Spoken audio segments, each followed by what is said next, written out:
Hey guys, I've been counting calories every day for the last 2 years. I want to share with you what I've learned and hopefully there's something that you can apply to your own eating. I tracked all this in a food diary in Google Sheets. I made it quite fancy with drop downs and formulas, but all I really need to log is what I ate, what the portion size was, and then go and find the calories for that. I made a sheet with all the foods I can eat, so I only have to look it up once, either from the food label or by Googling something like banana nutrition information, then I add it in there. As you can see, I track protein, carbohydrates, and fat, as well as total calories. The first thing I learned was that trying to recall everything at the end of the day or even the following day can be really difficult, since you're more likely to forget something you ate rather than incorrectly remember something that you didn't eat. Over time, you're going to be underestimating your calorie intake. Secondly, my diet was a perfect example of the phrase, what gets measured gets managed. I had targets for protein, carbs, and fat, and most of the time I'd hit those, but that says nothing about my vitamin or mineral intake, known as your micronutrients. There are far too many micronutrients to start logging them all in a spreadsheet, and most of the time the food labels don't include them, so it was about 18 months after logging in a Google Sheet, I realized I needed to make a switch to an app. I use one called Chronometer. It's not perfect because if you do want the vitamins and mineral information, then you have to select the generic version of the product. So you can't go with brand names. You have to just pick whole wheat bread, and there's just one option for that. But I decided it was worth the trade-off on the accuracy on protein, carbs, and fat to get that insight into my micronutrient. This also solves the memory problem because I can either record it in the app while I'm preparing it, while I'm eating it, or as soon as possible afterwards. I logged all my food over a typical week, and then I went to the desktop site and used the 7-day summary to see anywhere that I'm not hitting my daily requirements. Turns out I was quite low in calcium because I don't eat much dairy, and vitamin K. After a quick Google search of best foods for vitamin K, I found broccoli, something I do eat, just not often enough. Calcium is easier. I was very anti-dairy before, but I started introducing cheese again to provide calcium. So applying this to your own diet, it's maybe not enough to follow the if it fits your macros style template if it means you're developing a deficiency. Even if you just spent a week logging things in extra detail to see what you're potentially missing and then go back to logging as you were before, at least you're aware of it and you can potentially do something about it. This has probably been the single biggest improvement to my diet. My appetite fluctuates quite a lot, so while I'd set a daily target of 2,400 calories, some days I'd hit 3,000, others I'd hit 2,000 and not feel like eating anymore, so it felt pointless having a daily goal. Now I like to use a weekly average. At the end of the week, I transfer the numbers to this little calculator, then store the average in another sheet. You probably don't need to go back more than a month, but it's not a problem just to keep copying and pasting new weeks.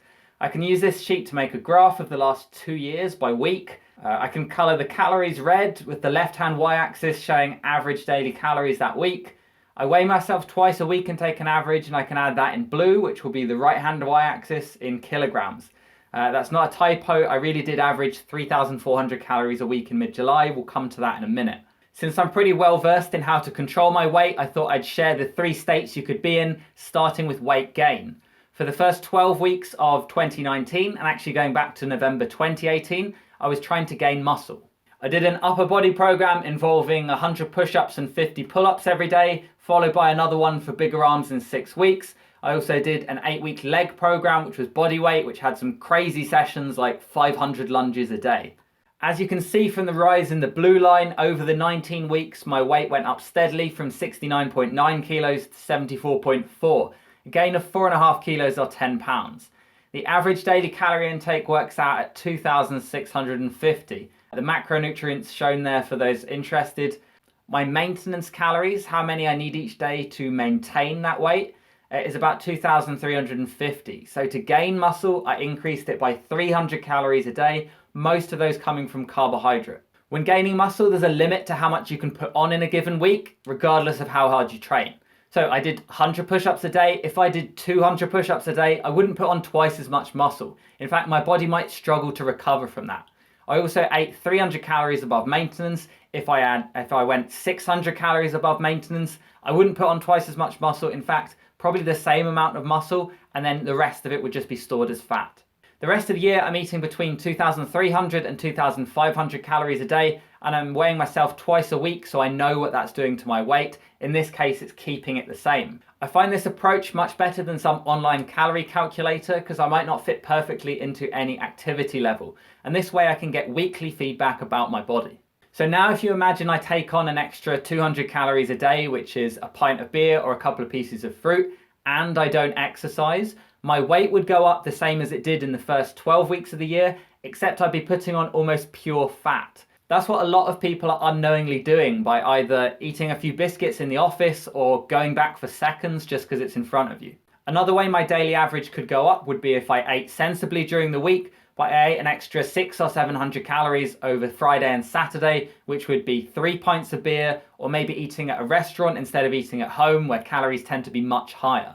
There's lots of graphics on Instagram to illustrate this point, where the solid line is how many calories you need each day, and the bars above it represent overeating. Coming back to this spike in mid-July, this was an average of 3,400 calories a day, yet I didn't gain any weight. So, what happened? Well, this was a hiking holiday covering 15 to 20 kilometers a day with a 10-kilo backpack and about 1,000 meters of elevation gain. So that's around 6 to 8 hours of hiking for 5 days out of 7, meaning my calories on those hiking days were about 4,000, dragging up my average. I didn't gain any weight because my body used those calories for energy. The easiest way to know if you're maintaining weight is to weigh yourself.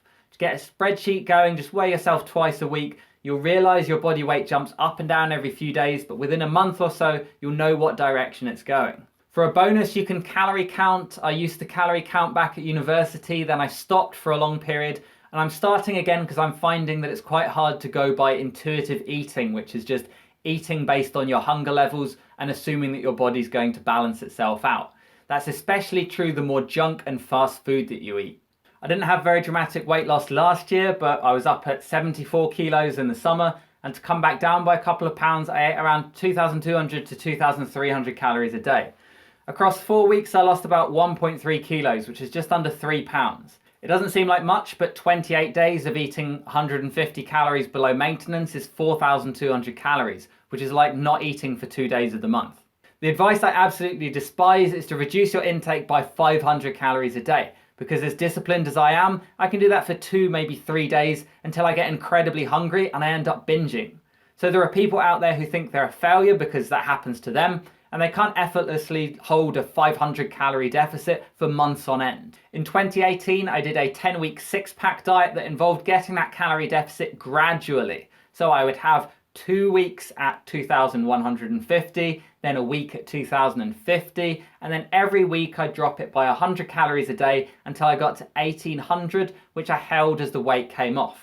That allows my body to adapt to the new calorie intake rather than suddenly surprising it with a big deficit. That's a 10-week weight loss of 4.3 kilos, about a pound a week. And since I'm already a healthy weight, I wouldn't want to lose anything quicker than that. If you weigh yourself twice a week and you find you're in maintenance, then you can create a calorie deficit either by cutting out snacks, reducing alcohol consumption, or just making your portions smaller. Yes, you can lose weight without calorie counting. You can also lose weight without weighing yourself. But having that extra information to hand just makes everything easier. Before I wrap up, I'll quickly touch on macronutrients. What works for me may not work for you, so don't take this as advice. I keep protein the same year round. I might eat more on a gym day, but since I hit the gym 3 to 4 times a week, the average stays about 130 grams a day, which is 1.8 grams per kilo body weight. Fat, I like to work on 1.1 grams per kilo body weight, which would be 80. Looking at my numbers, it's more like 85 grams a day. And then carbs, these vary a lot by activity levels. I might eat an extra 60 or 70 grams on a gym day, and while hiking, they were up around 500 grams a day. They're the first to go up if I want to gain muscle, and the first to come down if I want to lose weight. So to summarize, be aware your memory isn't perfect. You're more likely to forget eating something than falsely remember eating too much, so you might underestimate calorie intake. Don't forget micronutrients. Almost all the benefits from something like a plant-based diet come from eating more vegetables, not cutting out meat. Try tracking everything for a week in an app like Chronometer and see how you measure up. The difference between weight gain, weight loss, and maintenance is only a few hundred calories a day. If you don't want to count calories, then weigh yourself twice a week. If you don't know whether you're gaining muscle or fat, look in the mirror. Finally, try not to obsess. Yes, I just told you that I logged everything I ate for 730 consecutive days, but that's because if I know it's under control, I can think about it less and not more. It takes me 1 minute 3 times a day to log my food in the app, and it takes me 30 seconds twice a week to weigh myself. And in exchange, I get almost complete control over what direction I want my weight to go. So while weight isn't necessarily the most important thing in the world, if yours is not where you want it to be, then it can take some effort to understand why that is and then be able to do something about it. Thanks for watching.